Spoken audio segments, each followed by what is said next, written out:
શ્રી સહજાનંદ સુખરૂપ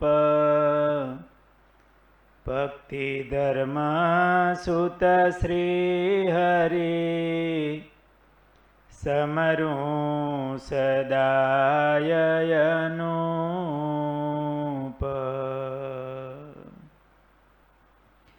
બોલો સ્વામિનારાયણ ભગવાનની જય. વાલા ભક્તજનો, જય સ્વામિનારાયણ. સદગુરુ નિષ્કુળાનંદ સ્વામીએ ભક્ત ચિંતામણીમાં સાંખ્ય યોગી પાર્ષદોના નામ લખતા રતનજીનું નામ લખ્યું. જેમના પ્રસંગો આપણે સાંભળી રહ્યા છીએ. એક દિવસ મહારાજ દાદા ખાચરના દરબારગઢમાં લીમડા નીચે સભા કરીને બિરાજમાન હતા. સવારનો સમય હતો. સૌ સંતો ભક્તો કેલા નદીમાં સ્નાન કરી અને આવતા હોય. એ વખતે રસ્તાના થડમાં દરવાજામાં કૂતરું મળ કરી ગયેલું. એને જોઈ અને સૌ કહેતા જાય, સૌ તરીને ચાલે કે અહીંયા કૂતરાએ બગાડ્યું છે. એ વખતે રતનજી બાપુ નાહીને આવ્યા. એમણે આ રસ્તામાં કૂતરાનું મળ જોયું. એટલે એમનો લોટો અને સ્નાન કરીને આવતા હતા એટલે ભીનું વસ્ત્ર એ ઉતરાદા બારના ઓરડાની ઓસરીની કોર ઉપર રાખી ને એક નળિયું લઈ નળિયામાં મળ ચડાવી અને બહાર નાખી આવ્યા. પછી પાછા ઘેલે જઈ સ્નાન કરીને આવ્યા અને પોતાનું નિત્ય કર્મ કરી અને સભામાં આવ્યા. મહારાજે આ બધું જોયેલું એટલે મહારાજે સભામાં કીધું કે આ રતનજી બાપુ ઘરધણી કહેવાય. બીજા તો જોઈ જોઈને આમ છેટે ચાલ્યા, પણ આ રતનજીએ આ સેવા કરી. એ ખરા ઘરધણી છે એમ કહી મહારાજ એમની ઉપર ખૂબ રાજી થયા. ગુણાતીતાનંદ સ્વામીએ વાતોમાં લખ્યું છે, આ સત્સંગમાં કેટલાક હાથી જેવા હોય, કેટલાક દાડિયા, કોઈ મહેમાન અને ઘરધણી તો કોઈક હોય જેને આ સત્સંગ પોતાનું મનાણું હોય કે આ મારું છે એમ માનીને કરતા હોય એ ઘરધણી કહેવાય.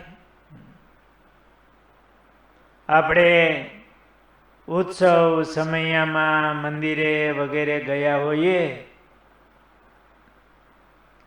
તો ત્યાં આપણે કંઈ પડ્યું હોય તો આપણે બોલીએ કે આમ છે આમ છે, પણ આપણી ઘરે હોઈએ તો ઘરમાં કેમ ઘરધણી થઈ જવાય.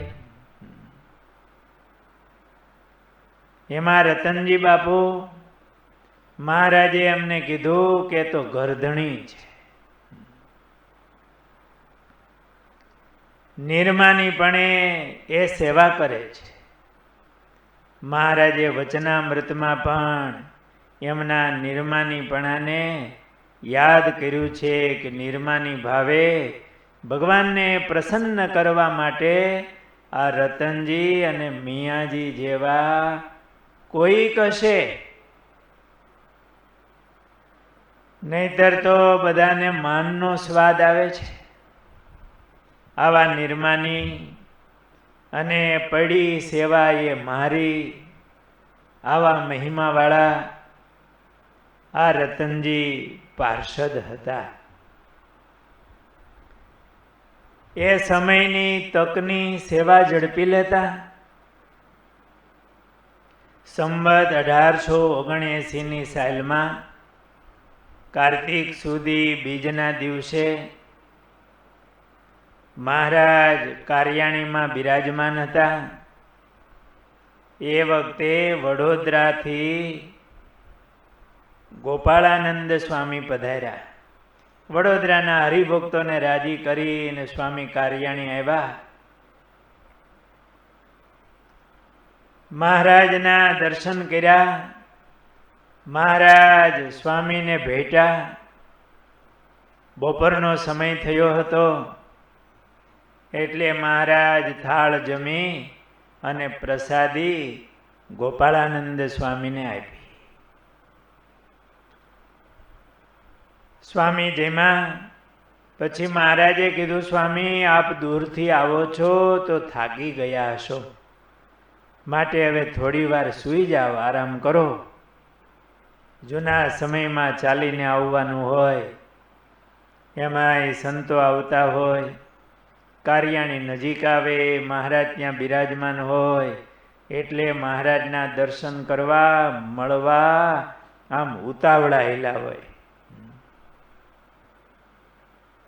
મહારાજે કીધું, તમે થાક્યા હશો, હવે તમે થોડી વાર આરામ કરો. તે સ્વામી ઉતારે ગયા અને મહારાજ થોડી વાર એ અક્ષર ઓરડીમાં પોઢ્યા. આ કારિયાણીની અક્ષર ઓરડી હજુ જેમની તેમ છે. વાલા ભક્તો, જો કારિયાણી દર્શન કર્યા ન હોય તો જરૂર એકવાર દર્શને જવું. એ ત્યાંની અક્ષર ઓરડી બહુ પ્રસાદીની છે, જેમની તેમ છે. હજી એમનો જીર્ણોદ્ધાર થયો નથી. એની એ દિવાલો, એની એ ખીતીઓ, એના એ નળિયા હજુ લીપણ જેમનું તેમ છે. મહારાજ એ અક્ષર ઓરડીમાં ખૂબ લીલાઓ કરી છે. મહારાજ ઢોલિયા ઉપર ત્યાં પોઢ્યા. બપોરના 4 વાગ્યા એટલે મહારાજે જળપાન કર્યા અને કહ્યું કે ગોપાળાનંદ સ્વામીને બોલાવી લાવો.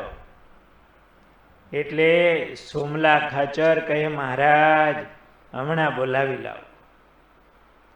ત્યાં ઓસરીમાં રતનજી બાપુ પાર્ષદ બેઠા હતા.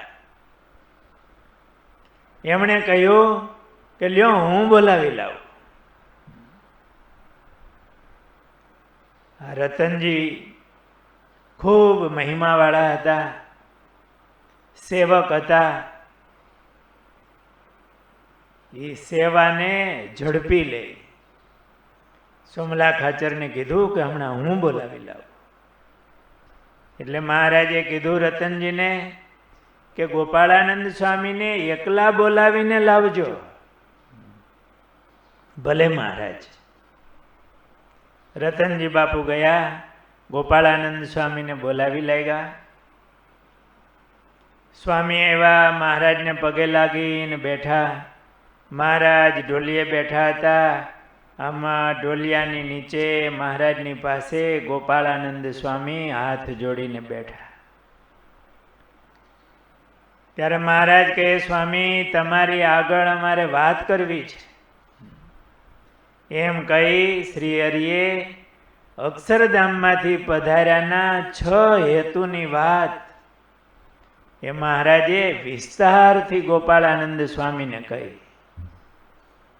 આ 6 હેતુની વાત એ સંપ્રદાયમાં ખૂબ પ્રસિદ્ધ છે.